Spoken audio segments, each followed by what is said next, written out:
नाउज़ बिल्लाह वो गैर महसूस तरीके से नबी अलैहिस्सलाम को एक पैरेलल में गॉड मानते हैं और सिर्फ फर्क करते हैं जी वो जाती और अताई का फर्क है और खालिक और मखलूक का। उसके बाद सब चीजें वो कहते हैं जी बराबर। अब आते हैं इसके अपने जुमले की तरफ।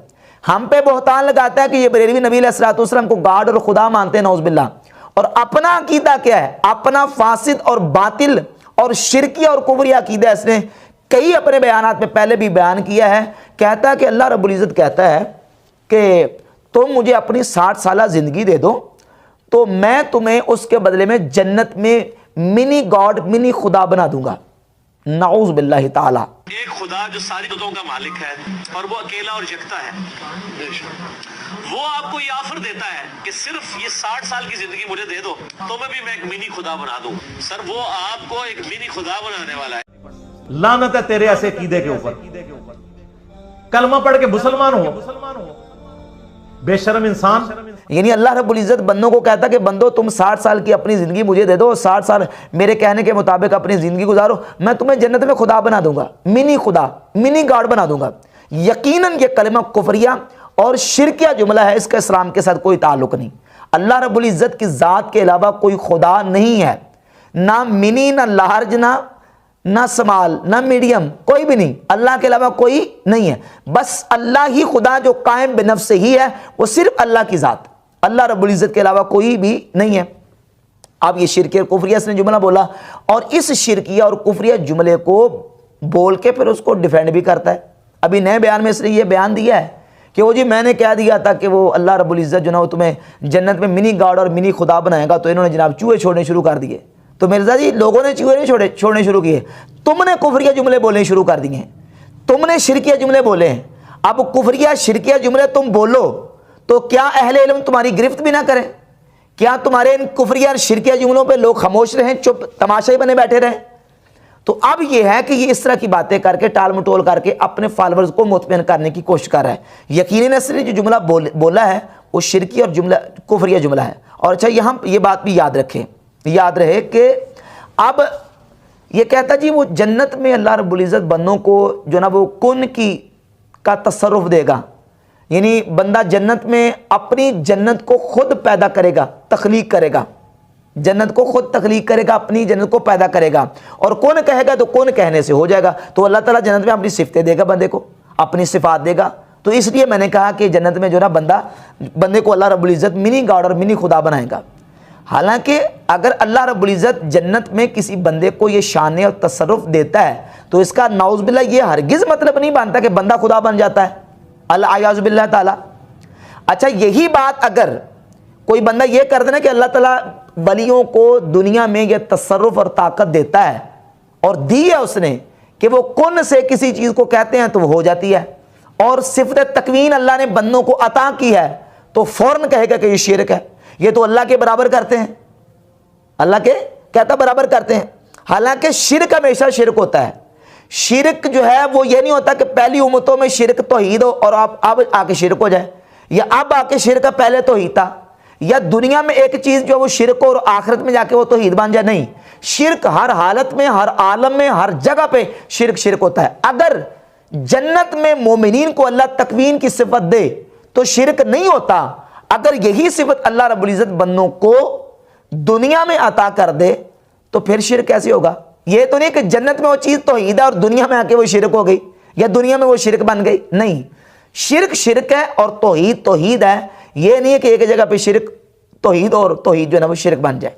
और ये अल्लाह रब्बुल इज़्ज़त ने अपने बंदों को दुनिया में ताकत अता की है। सूरत नमल की आयत नंबर 40 उठाकर देख लें। सुलेमान अलैहिस्सलाम की बारगाह में आसिफ बिन बरखिया जो सुलेमान अलैहिस्सलाम के मुंशी और कातिब थे, उन्होंने कहा कि क़ालल्लज़ी इंदहु इल्मुम मिनल किताबि अना आतीका बिही क़ब्ल अन यरतद्द इलैका तर्फ़ुक, कि ऐ जनाब सुलेमान मैं आपकी बारगाह में मलका बिल्कीस का तख्त लेके आऊँगा आपकी आँख झपकने से पहले। अब ये जो आँख झपकने से पहले तख्त सुलेमान अलैहिस्सलाम की बारगाह में लाए हैं, ये किस शान से लेके हैं, किस कुदरत से? वही सिफ़त तकवीन से, अल्लाह रब्बुल इज़्ज़त ने जो उन्हें शर्फ अता फरमाया था। तो ये तो अल्लाह बंदों को दुनिया में भी अता करता है, और बगैर असबाब ज़ाहरी के सुलेमान अलैहिस्सलाम के मुंशी और कातिब आसिफ बिन बरखिया ने वो तख्त पेश किया सुलेमान अलैहिस्सलाम की बारगाह में। और यहाँ इस बात की वजाहत भी कर दूं, मिर्ज़ा अपने मकसद की बात जहाँ से इसको मिले ढूंढ ढूंढ के वहाँ से तलाश करके लेके आता है। इसी मलका बिल्किस के तख्त के वाले से इसने बयान दिया, तो अब इसने तफसीर कबीर का सहारा लेके अपने अकीदे को साबित करने की कोशिश की, जबकि सहाबाए किराम और ताबईन से ये बाकायदा तसरीहात मौजूद हैं कि क़ाल अल्लज़ी इंदहु इल्म मिनल किताब, ये जो काला का फ़ाइल वो शख्स है वो आसिफ बिन बरखिया सुलेमान अलैहिस्सलाम की उम्मत के जो है वो वली और सुलेमान अलैहिस्सलाम के कातिब और मुंशी थे। यह है इमाम हिबतुल्लाह अल्लालकाई अल-मुतवफ़ा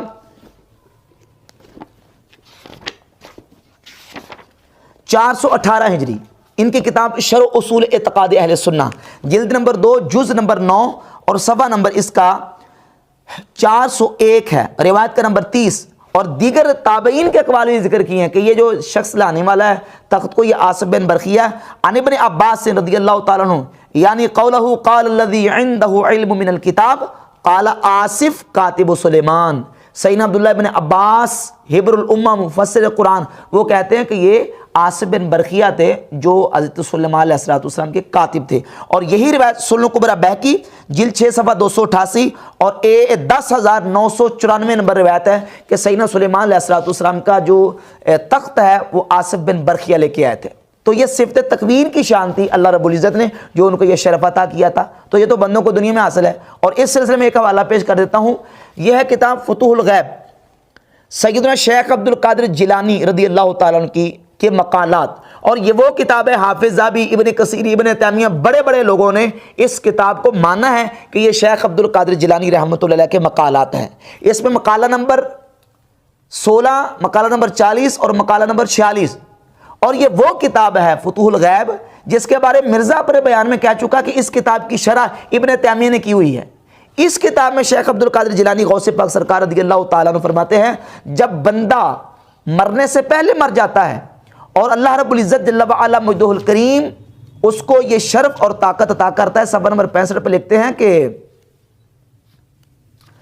फरमाते हैं व युरद्दु इलैका तकवीन व खरकुल आदात अल्लती हिया मिन कबीलिल कुदरा। फरमाता है जब बंदा अपने मरने से पहले मर जाए, यानी अपने आप को फना कर दे, अल्लाह की इताअत में लग जाए और अल्लाह की इताअत अपनी ज़िंदगी गुजारनी शुरू कर दे, फिर अल्लाह रब्बुल इज़्ज़त उसे तकवीन देता है। फिर लुटाई जाएगी तेरी तरफ तकवीन और खर के आदात चीज़ें जो कुदरत के कबील से हैं। तकूनु लिल मुमिनीना फिल जन्ना अल्लती तकूनु लिल मुमिनीना फिल जन्ना, वो चीज़ें जो अल्लाह मुमिनीन को जन्नत में अता करेगा तुझे दुनिया में अता कर देगा।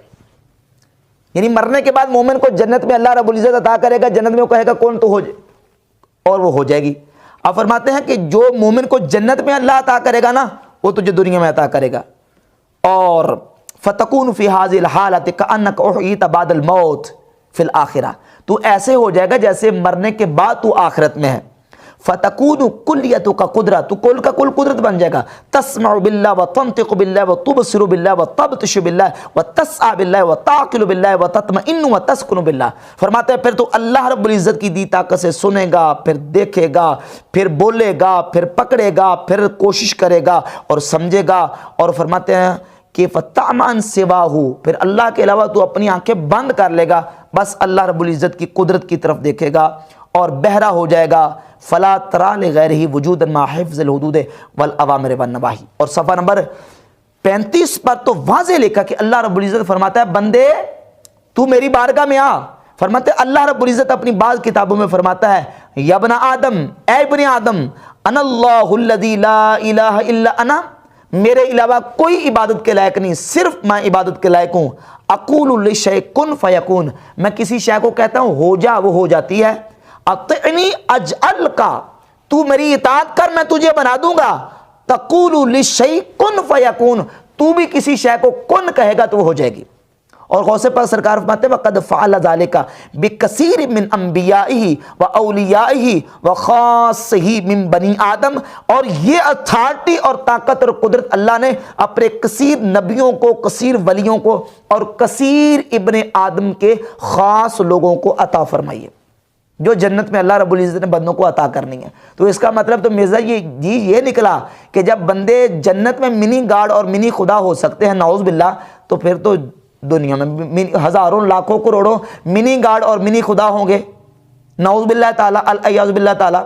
हालांकि अल्लाह रब्बुल इज़्ज़त के अलावा किसी पर खुदा का इतलाक दुरुस्त नहीं है, और अल्लाह के अलावा किसी को खुदा कहना, मैं बरेलवी उलमा के फतवे दिखा चुका हूँ, जिनको तुम कहते हो कि ये बरेलवी नबी अलैहिस्सलाम को पैनल में गार्ड मानते हैं, उनके फतवे दिखा चुका हूँ कि वो लिखते हैं कि अल्लाह के अलावा किसी को खुदा मानना ये कुफ्र और शिरक है, ऐसा बंदा मुसलमान हरगिज़ नहीं हो सकता। अब मिर्ज़ा जो है वो तो करोड़ों खुदा मान के बैठा हुआ है, हमें ताना दे रहे कि ये खुदा मानते हैं, और आप ये मानता कहता जन्नत में करोड़ों मिनी खुदा और मिनी गॉड होंगे। और फिर अब जो तवील की है अपने उस कुफरिया शिरकिया जुमले से बचने के लिए, अब वो कहते हैं मेरा मतलब ये था कि मखलूक गॉड होंगे। तो यही बात तो मैंने भी की थी कि आपको अल्लाह ताला जन्नत में मिनी गॉड बना देगा। वो कहते हैं देखो जिन्होंने गॉड का ऐलान कर दिया, ये तो अल्लाह ने भी किया हुआ है, लेकिन वो मखलूक गॉड। कौन से गॉड? मखलूक गॉड। हालांकि अल्लाह के अलावा कोई खुदा नहीं है, ना खालिक, ना मखलूक, ना जाती, ना अताई, ना हकीकी, ना मजाजी, ना जिल्ली, ना बरूजी। ला इलाहा इल्लल्लाह, अल्लाह के अलावा कोई इलाह नहीं है। इस तरह की बातिल तवीलें तो मिर्ज़ा ही करते हैं। ला नबिया बादी में वो कहते हैं ला नबिया का बादी, बादी का मतलब यह है कि नबी अलैहिस्सलाम के बराबर नबी नहीं हो सकता, उम्मती नबी हो सकता है। और उसी तरह की मिर्ज़ा तवीलें कर रहा है कि खालिक गार्ड नहीं हो सकता, मखलूक गार्ड हो सकता है, मखलूक खुदा हो सकता है। तो मखलूक गार्ड भी और खुदा भी नहीं हो सकता, और खालिक भी अल्लाह के अलावा नहीं हो सकता। बस अल्लाह के अलावा कोई खुदा नहीं है। और अब फिर इससे बचने के लिए एक और इसने भी ना वो हीला किया और तवील करने की कोशिश की है, और कहा ये देखिए कुरान मजीद में अल्लाह रब्बुल इज़्ज़त फरमाता है लौ काना फीहिमा आलिहतुन इल्लल्लाहु लफसदता, अगर ज़मीन व आसमान में अल्लाह के अलावा कोई इलाह होता तो ज़मीन व आसमान में फसाद बर्पा हो जाता। तो इस तरह तो अल्लाह भी कह रहा है कुल इन कान लिर्रहमानि वलदुन फ़अना अव्वलुल आबिदीन, ए हबीब फरमा दीजिए अगर अल्लाह के अलावा अल्लाह की कोई औलाद होती तो सबसे पहले मैं उसकी इबादत करता। देखिए तो अल्लाह भी फरमा रहा है। हालांकि इसको कहता है तजवीज़ महाल या तलीक बिल महाल, और ये लफ्ज़ भी किसी से सुन के इसने बोल दिया तलीक बिल महाल का। हकीकत यह है कि यह है महाल, ये एक उसूल है कि जब किसी चीज़ की हसासियत और अहमियत को बयान करना हो तो एक महाल और नामुमकिन मुमतने चीज़ को फ़र्ज़ करके किसी चीज़ की हसासियत और अहमियत को बयान किया जाता है। अब ये तो हैं चीज़ें महाल, और अल्लाह ने इन महाल चीज़ों को बयान किया है। अब सवाल यह पैदा होता है कि जन्नत में बंदों को सिफत तकवीन मिलना और कौन कह के चीज़ों को हो जाना, क्या यह महाल है? नहीं, यह तो मुमकिन है, बल्कि यह वाक़ई होगा। तो अब उस वाकई चीज़ को क्यास करना महालात पर, यह कौन सा क्यास है? यह क्यास माल फारिक है। लिहाजा मिर्ज़ा का यह कहना कि मैंने वो इस तरह कहा था जिस तरह कुरान में कहा था, यह बिल्कुल बातिल है। ये इसका दावा और इस्तिदलाल दुरुस्त नहीं है, इसलिए कि ये एक मुमकिन और वाक़ई चीज़ को महाल चीज़ पर क्यास करना ये दुरुस्त नहीं है। लिहाजा वो तालीक बिल महाल और तजवीज़ महाल है, उसका इसके साथ कोई ताल्लुक नहीं है। लिहाजा मिर्ज़ा का ये जुमला यकीनन कुफरिया और शिरकिया जुमला है, और मिर्ज़ा को इससे तौबा करनी पड़ेगी, लेकिन इस तरफ आने के लिए तैयार नहीं है। और इसके फॉलोअर्स इसको मजबूर करें और कहें कि तुमने अल्लाह के अलावा करोड़ों अरबों लोगों को मिनी गॉड और मिनी खुदा और मखलूक खुदा कह के ये जो है जुमला कुफरिया और शिरकिया बोला, तुम इससे तौबा करो।